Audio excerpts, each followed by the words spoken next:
and this is 70s. 1970 was bare legs and grubby socks and not getting into grammar school. Wearing dresses that went under the armpits while running round the shop for Bunty comic. But 1971 was sweating in ungainly blazers and striped knotted ties, feather cuts and two-tone suits for some, a satchel wrapped round expanding thighs, Bunty hanging on by a thread.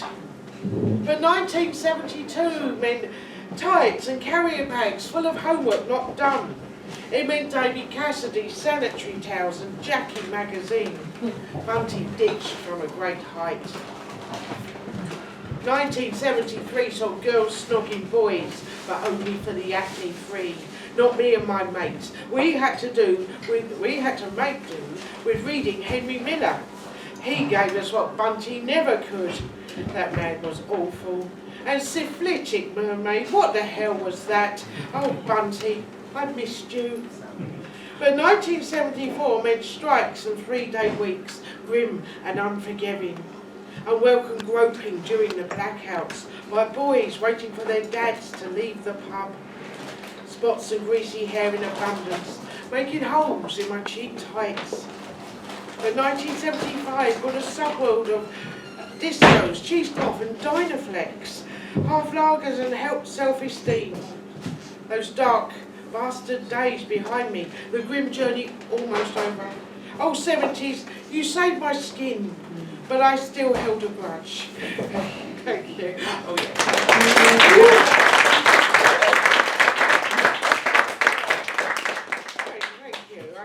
Yes, I wanted to read that one again. Okay, so I'm going to go back to that period, and I'm going to talk about a friend I had, Joyce. She was revolting, she was absolutely disgusting, but she had the most gorgeous boyfriend, and we couldn't work out why, and then we did. This is Joyce. Oh, Joyce, with your greasy hair and sebaceous skin, what have you got that I haven't? Why did Barry Penn take you in the back of his van and not me? All it took was a bag of chips. I would have done it for far less. When he did finally ask me out, we ended up at the pub, talking, for God's sake.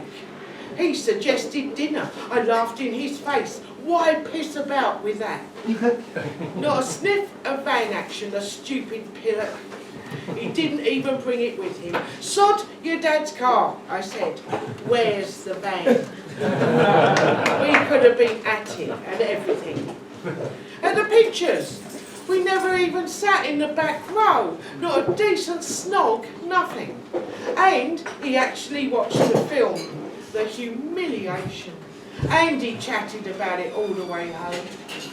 What did he not take me for? Oh, no, sod respect. That does not bring you paradise. Got me dad to hit him in the end. Back of the van, not good enough for my daughter, you bastard.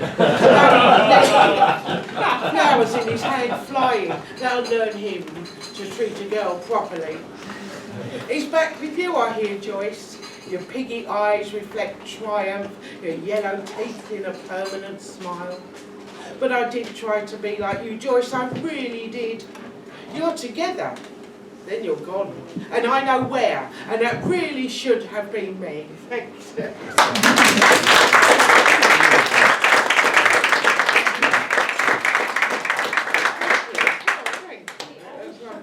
Right, I'm going to go on to another school friend now. We've all been to school with someone like this, with someone like Julie, and this is Scrubber, Part 1. Scrubber car, that's what they call Julie, from a safe distance in case they got thumped. Julie, you were the bane of our year, the first girl in our class to wear a bra. You'd wobble around proudly in the first year changing room, taunting my vest and navy knits.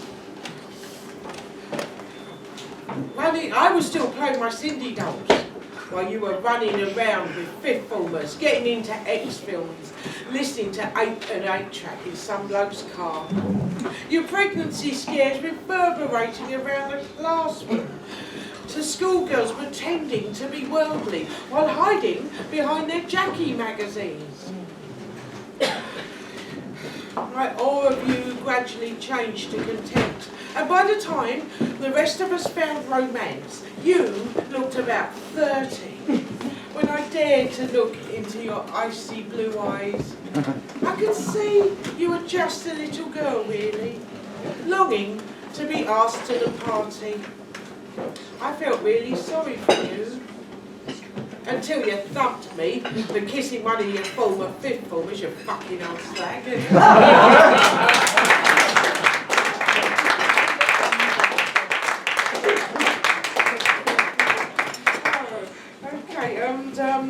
Yes, I've got quite a new one. I've actually been writing new material. This one is catchment area. Odds and sods was where I grew up. A load of old took was where I was educated. Just left of Uneasy Street. Discarded was our nearest railway station. No one really left Remnant Road, or not for long. Disillusioned £10 poems and hippies reclaimed their former squalor, telling us tales of much worse places. How we fell about in disbelief.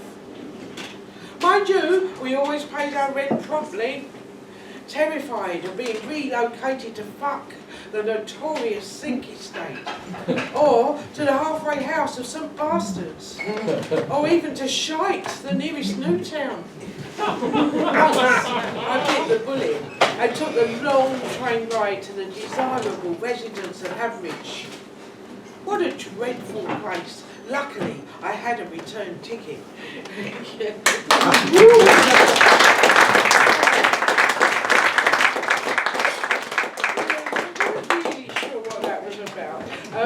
Okay, and I'll go on to this one, and this is Scrubber 2, so it's a bit of a spin-off of Scrubber 1.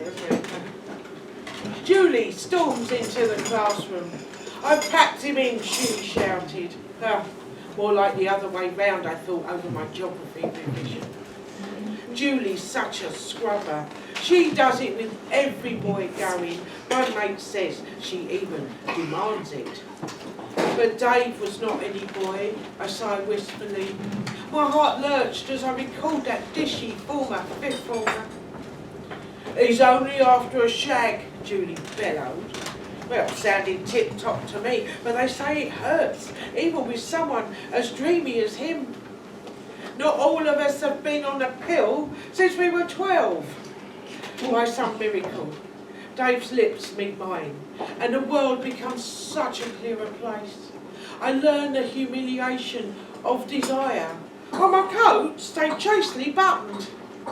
Julie gets wind of this romance and makes another play for him. But I could offer what she could. But when I did, he just held me silently, tenderly. After a weekend of the phone not ringing, Julie comes in triumphantly on Monday morning. Dave sends his love, she smirked. I hide my tears in a maths equation, going off with the nearest scrubber after kissing me like that, the rotten bastard. But the truth was, I didn't know where to start. Why couldn't I be like her, worldly, demanding sex? But then I would have missed out on so much more. Thank you.